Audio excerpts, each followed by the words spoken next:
আসসালামু আলাইকুম ভিউয়ার্স। এই মোবাইলটার সমস্যা হচ্ছে এটা নতুন চার্জিং পিন পাল্টানোর পরেও মোবাইলটাতে চার্জ নেয় না।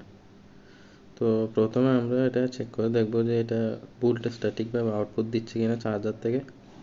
এটা চেক করার জন্য ব্যাটারি কানেক্টরে চেক করব। এখন দেখতে পাচ্ছি এখানে 4.6 ভোল্ট দিচ্ছে, মানে এটার চার্জিং আউটপুট সাপ্লাই এটা বরাবর আছে, এটা ওকে আছে। কিন্তু এরপরেও মোবাইলটাতে চার্জিং নিচ্ছে না, চার্জিংটা অ্যাক্টিভ হচ্ছে না। তো পরবর্তীতে এটা ডায়াগনোসিস করে দেখতে পেলাম যে এটার সমস্যা হচ্ছে বিএসএ লাইনটাতে।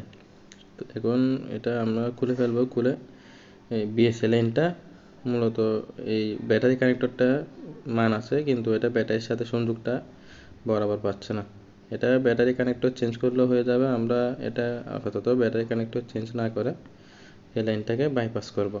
বাইপাস করার জন্য এখানে কি করতে হবে, এখানে হচ্ছে বিএসএ লাইনের মধ্যে আর গ্রাউন্ডের মাঝখানে যে টেস্ট পয়েন্ট আছে ওইখানে এই দুইটার মাঝখানে একটা রেজিস্টার লাগাতে হবে। রেজিস্টারটার ভ্যালু হচ্ছে আপনি 65K থেকে 70K এর মধ্যে যে কোনো ভ্যালুর একটা রেজিস্টার লাগালে এটা আপনার কাজ হয়ে যাবে।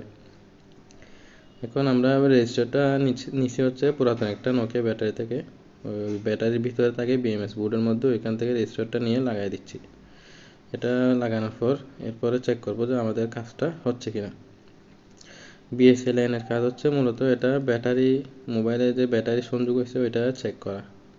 এই ব্যাটারিটাকে চেঞ্জ করা হচ্ছে বিএসএ লাইনের মাধ্যমে। সিপিইউ ব্যাটারিটা চেঞ্জ করে, এরপর পরবর্তীতে সিপিইউ যখন চেঞ্জ করার পরে ব্যাটারিটা পায়, এরপর এটাকে চার্জিংটা অ্যাক্টিভ করে। এটা বিএসএ লাইন আর গ্রাউন্ডের মাঝখানে যে আমরা রেজিস্টারটা লাগাচ্ছি এটা হচ্ছে মূলত লাইনটাকে বাইপাস করে দিচ্ছি। ব্যাটারি সেন্সিং লাইনটা কাজ করে হচ্ছে ডিভাইডার ভোল্টেজ, যে সার্কিট আছে আমাদের ওই ডিভাইডার ভোল্টেজ ডিভাইডার সার্কিটের মাধ্যমে এটা হচ্ছে কাজ করে। যে কারণে আমরা এটাকে এখন কি করতেছি, R2 রেজিস্টার যেটা ওইটা আমরা এখন ডাইরেক্ট করে দিছি। এখন এটা আমাদের লাগানো শেষ হয়েছে, চেক করে দেখবো যে চার্জ নিচ্ছে কিনা।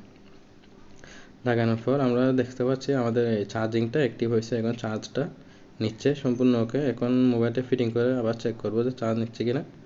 দেখতে পাচ্ছেন এই চার্জিংটা খুব সুন্দরভাবে নিচ্ছে। এখন আর কোনো সমস্যা নেই, ব্যাটারিটা চেঞ্জ করতে পারতেছে মোবাইল এবং চার্জ নিচ্ছে।